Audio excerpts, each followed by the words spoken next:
Chers auditeurs et auditrices, vous écoutez bien une pastille de cinéphiles de notre temps, un format plus court pour prolonger avec un bonus nos épisodes. Habituellement, nous publions nos pastilles sur la plateforme Patreon pour remercier nos abonnés de soutenir financièrement notre travail. Toutefois, pour cette pastille, nous avons eu envie de partager avec tout le monde un extrait non diffusé de notre dernier épisode réalisé avec le cinéaste et producteur Vincent Leport, car celui-ci évoquait une trilogie de films aussi rare que magnifique. Il s'agit de La Tiercé des Paumés, 3 films documentaires réalisés par Jean-Baptiste Alazard et produits par Stank, la société de production de notre invité. Si nous avons décidé de rendre publique cette pastille, c'est parce que nous avons vu nous aussi ces 3 films et qu'ils nous paraissent sublimes et importants, autant politiquement qu'esthétiquement, et dans un paysage cinématographique parfois un peu conventionnel, il nous tenait à cœur de vous les partager. Si vous souhaitez en écouter plus sur Vincent Leport, on ne peut que vous conseiller d'aller tendre l'oreille sur notre épisode 27 consacré à sa cinéphilie. Et maintenant, nous laissons la parole à notre invité qui en parlera bien mieux que nous. Bonne écoute!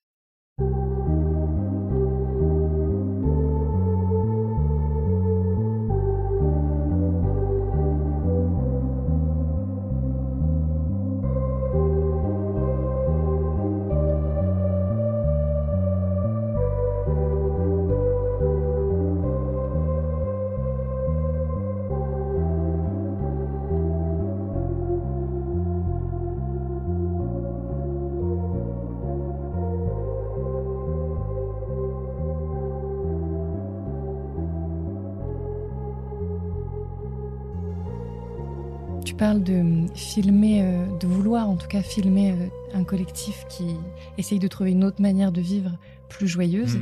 Et on t'a demandé s'il y avait un film... parce que tu es donc aussi producteur, tu as monté ta société de production Stank il y a 10 ans. Et vous avez produit beaucoup de films, de tout genre, de tout format, de toute durée. Et tu nous as parlé de la trilogie La Tiercé des Paumés de Jean-Baptiste Alazard, que tu as produit, qui s'étale entre 2013 et 2021, parce qu'il y a un 4e film qui est venu se rajouter pour conclure, et qui est aussi, je trouve, une manière de filmer, une tentative de vivre autrement selon différentes étapes de vie. Ouais. Est-ce que tu peux peut-être nous raconter comment ça s'est passé, cette production ? Moi, ça, j'aime bien quand je produis des films, produire des films que moi, je serais incapable de faire. Parce que quelque part, du coup, ça me dédouane de ne pas les avoir faits. Je suis plutôt quand même, moi, à filmer la fin des choses, une sorte d'extinction, d'effondrement, de choses assez sombres. Et je suis content quand je produis un film comme ceux de Jean-Baptiste, ou même d'autres films que j'ai faits en tant que producteur, de me dire c'est aussi un petit peu, il y a un peu de moi dedans. Et les films de Jean-Baptiste, en fait, c'est un camarade de la Fémis, qui est aussi de temps en temps monteur. C'est lui qui a monté Bruno Redal. Et lui, après l'école, très vite, dès l'école, il voulait quitter la ville. Il vient de l'Aveyron et il voulait quitter la ville et retourner à une vie qui lui plaisait plus, tout simplement. Et à une vie plus collective. Donc longtemps, il a vécu dans un lieu collectif dans les Pyrénées. Et contrairement à beaucoup de gens, même des documentaristes, il choisit pas un sujet des gens, il va les filmer. En gros, il filme sa vie. Il passe du temps avec des gens et son idée, c'est il filme très très souvent, presque quotidiennement. Et ces films sont pas des journaux intimes vraiment, vu qu'il retourne pas la caméra sur lui, mais c'est en filmant d'autres, en faisant le portrait d'autres personnes, dresser un portrait un peu de lui-même en creux et de là où il en est et de là où en sont aussi là où se situe une autre modernité, quoi. La modernité, c'est pas que les iPhones, les éoliennes et Instagram. Et rejeter ça, c'est pas être réactionnaire ou passéiste. C'est juste, on a le droit d'avoir une autre vision de la modernité, et aussi moins destructrice, quoi. Là, on en est tous à un point où on sait très bien que c'est la course à l'abîme, quoi. Et du coup, il fait des films, mais pas forcément directement. Ça dépend des films, mais pas avec un discours politique forcément très très asséné ou militant. Son premier film, La Buissonnière, c'est une sorte de road movie où il suit deux. C'est un film assez punk où il suit deux mecs qui font de la récolte illégale de pavots dans des champs pour faire de l'opium, qui vont ensuite revendre dans des free parties où ils prennent tous les produits du monde et ils sillonnent la France comme ça entre récolte d'opium, enfin fabrication d'opium, free party. Ils se démontent la tête sans arrêt. Et c'est en même temps extrêmement joyeux et euphorique en tout cas. Peut-être pas joyeux, c'est un film qui, dès qu'il y a une montée, bah, il y a la redescente après. Mais c'est un film voilà, euphorique et un film un peu beatnik aussi. Donc ça, c'était la phase un peu beatnik de sa trilogie. C'est, bon, on a 25 ans, et ben on va cramer la vie par les deux bouts, on va faire un peu n'importe quoi.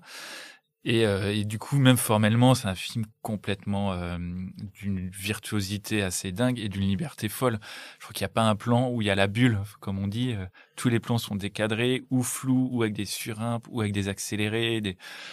Qui est magnifique, enfin, C'est honnêtement, extrêmement beau. C'est un film incroyable. Ouais. Je l'ai revu il y a peu longtemps. Il y a une asso à Rennes qui s'appelle Comptoir du Doc qui a montré la trilogie intégrale. Et moi, je n'avais pas revu ce film depuis 6-7 ans. Et j'ai halluciné, j'étais là genre waouh, et c'est extrêmement drôle en plus, il y a plein de moments, des moments beaucoup plus, pas mélancoliques mais durs, mais il y a des moments très drôles.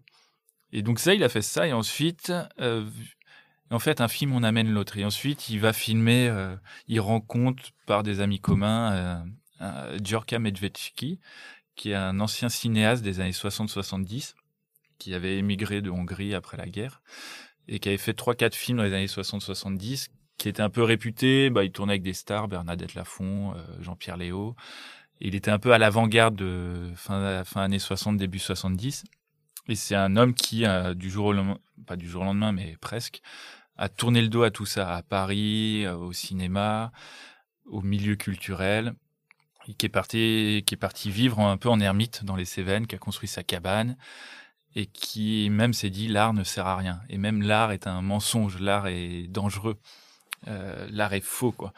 Et c'est du coup Jean-Baptiste fait un film sur lui quoi. C'est dur de faire un film sur quelqu'un qui dit la caméra elle déforme le réel, apprenez à voir avec vos yeux plutôt qu'à enregistrer les choses.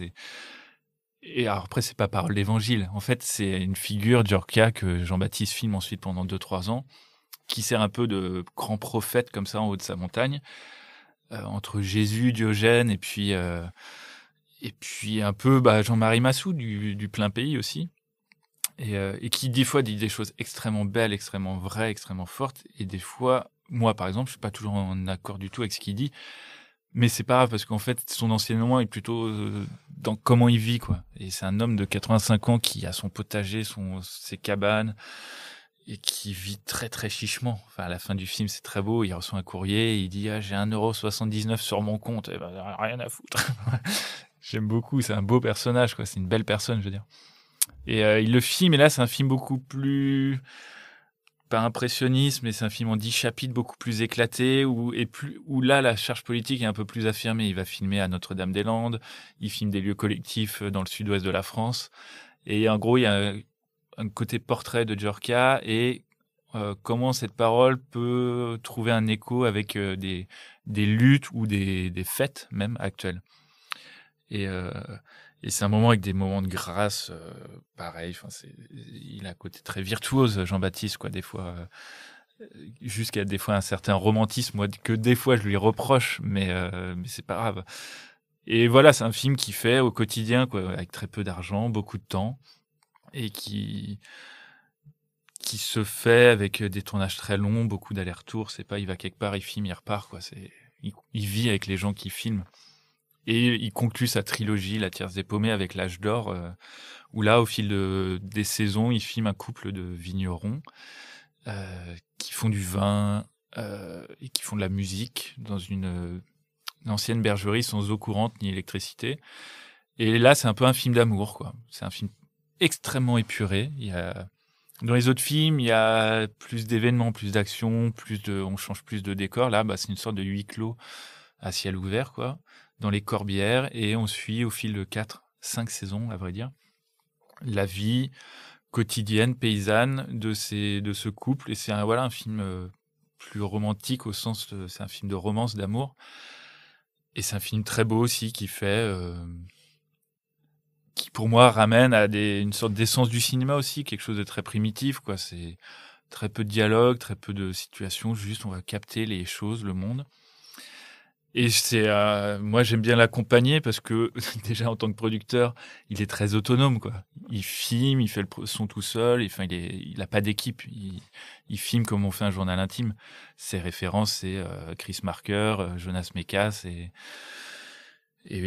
et d'autres, et du coup, bah, c'est pas une ingénierie très lourde à mettre en place. Donc moi, mon accompagnement, du coup, ça m'intéresse. C'est ça qui m'intéresse le plus dans la production, c'est quand même aider à trouver quelques sous pour qu'ils puissent faire le film au mieux, mais surtout accompagner artistiquement. Donc quand il écrit ses projets, il a besoin d'écrire quand même pour mettre à plat ce qu'il a en tête, l'aider là-dedans, de l'aider surtout beaucoup au montage, quoi. Et voilà, et puis c'est quelqu'un avec qui on a beaucoup de goûts communs, et par exemple, même quand il monte Bruno Redal, en 2 secondes, on se comprend. Enfin, on n'a pas besoin de polémiquer des heures et des heures sur à quel endroit faut couper le plan, pourquoi on choisit telle prise ou telle autre. On est une sorte de d'âme sœur de cinéma, alors qu'on fait des cinémas très différents, mais on se comprend, et ça, c'est en tant que producteur, c'est extrêmement agréable, quoi. Et surtout alors moi, je trouve très beau de faire du cinéma comme ça, où je sais pas, planter ses tomates, aller filmer et aller faire la fête au village font partie d'un même mouvement. On ne sépare pas le cinéma du reste. Ce que moi je fais, par exemple. Pour moi, il y a ma vie et le cinéma. Lui, c'est mélangé. Je trouve ça même politiquement très beau. Enfin, quelque part, à terme, c'est ça qu'il faudrait peut-être faire, quoi, que l'art fasse partie de la vie et que ce soit pas juste des moments séparés de la vie, ou concentrés dans des lieux culturels. Après, bon, c'est plus complexe que ça. Mais c'est toujours plus complexe. C'est toujours tout est plus complexe.